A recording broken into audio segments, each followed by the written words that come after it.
doctor रजत करकर समस्त जो मैंने आग्रही श्रोतावृंद आज एभली गोटे दिन दुई भाईकर गोटे दिन श्राद्ध दिन भाई हो तथापि दासगेलुर कहला भाई जे आमको यहाँ को मानवा पड़ो जन्म है तो निश्चित रजतकर विषय कहवाक गले जो अनन्या श्री जगन्नाथ संस्थान आरंभ करी आम सुदर्शन सम्मान गोटे दि जाए जगन्नाथ संस्कृतिर प्रचार और प्रसार दिगरे जो मैंने बहुत कार्य कर जो चारिज बरपुत्र जो चारिटी खुंब बोली आम धरवा से रजतकर शरतकर एवं कवि मिश्र और रवि मिश्र ये चारिज होती माने गोटे परिवार माने जनक भौणी की आउ जन बाहर रजतकर कवि मिश्र रवि मिश्र भौणी की बहुत शलाभिणी संपर्क आम ये चारिज को सुदर्शन सम्मान देचु कारण चारिज जाक जगन्नाथ संस्कृतिर प्रचार प्रसार दिगरे बहुत अग्रणी भूमिका निर्वाह कर सबुठ बड़ जिनस हूँ रजतकर जो आत्मजीवनी लिखिले 75 वर्ष जो जीवन जो स्मृतिर अतल गर्भर ये बाहर बहीटी अच्छी हठात दिन से मत फोन कर कहले टी आसवे आपंकर कम अच्छी मुझे पहुँचला बेलू आत्मजीवन पांडुलिपि पांडुलिपि देले जो भी कहले यार मुखबंध आप लिखे मु पूरा अचानक तले माने बहुत तलगामी हो गली कहले आपण को आत्मजीवन मुझे लिखी मुखबंध केते केते बड़ बड़ लोक अच्छा से आत्मजीवन को लिखे मोर कौन अच्छी ना नाई मुझे को जानी कारण जेबेठू आप बही आरंभ कले जगन्नाथ को देकर प्रत्येक वर्ष मु बही पे लेखा दूसरी एवं ये भी गोटे आश्चर्य कथा जिते गल्प संकलन कर जगन्नाथ को लेकर 10टी गल्प संकलन शेष गल्प संकलन ना कि प्रत्येक गल्प संकलन से गोटे ऐतिहासिक चरित्र को लेकर गल्प लिखिं आप तो नाटक कथा कहले किंतु प्रत्येक ऐतिहासिक राजा मान को लेकर प्रत्येक गल्प संकलन जगन्नाथ को नहीं जो मुझे रजतकर गल्प अच्छी प्रत्येक वर्ष जो बही बाहर जगन्नाथ को लेकिन अनुभूति अनुभव घटना से रजतकर लिखा रही क्यों सहित मोर सहित बेसी मुझे सहित इंटिमेट हो आपण मोर आत्मजीवन पढ़े एवं तापर आप लिखे भावत मो जीवन यहाँ सबुठ गोटे बड़ ये दिन जे पाइली मो आदेश पढ़े आप आत्मजीवन अच्छी पढ़े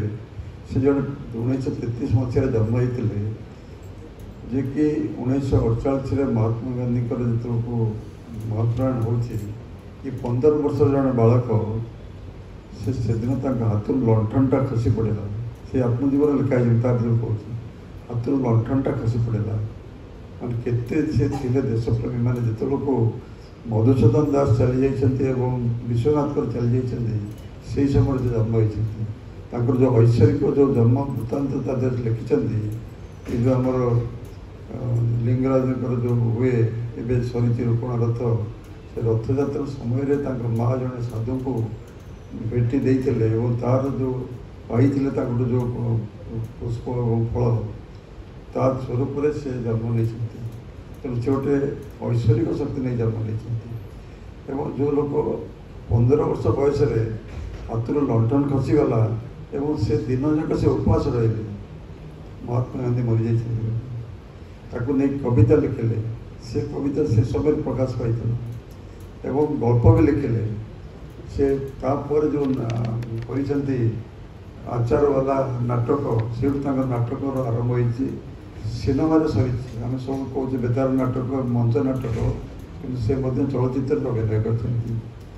पढ़े जो प्रकार लेखार शैली माने एपटे प्रताप रुद्र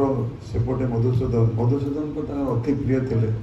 भंज विषय तो आप समस्ते कही चलते भंज बहुत पढ़ी पाला बहुत जिन लिखिं जीवन जाक लिखी जो मुझे मुखबंध लिखी गोटे से होते गोटे इंद्रधनु सातटा दिग तांकर व्यक्तित्वर से पलैछन्ति जेमती आमर गोदावरीश मिश्रंकर बहिर ना था अर्ध शताब्दी ओडिशा और तैल मो स्थान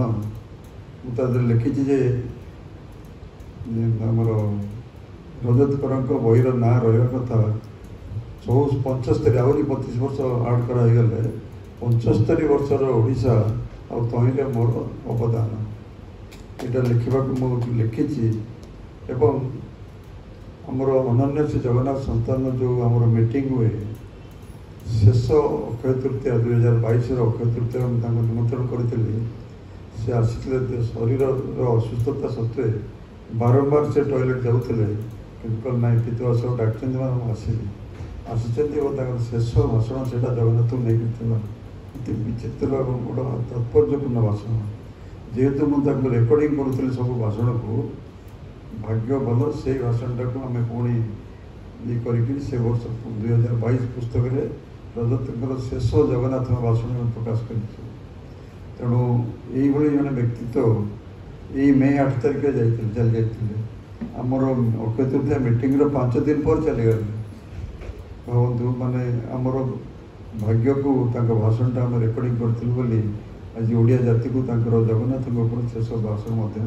आपरे तेणु आत्मा तो निश्चित भाव में जगन्नाथ को प्रत्येक वर्ष को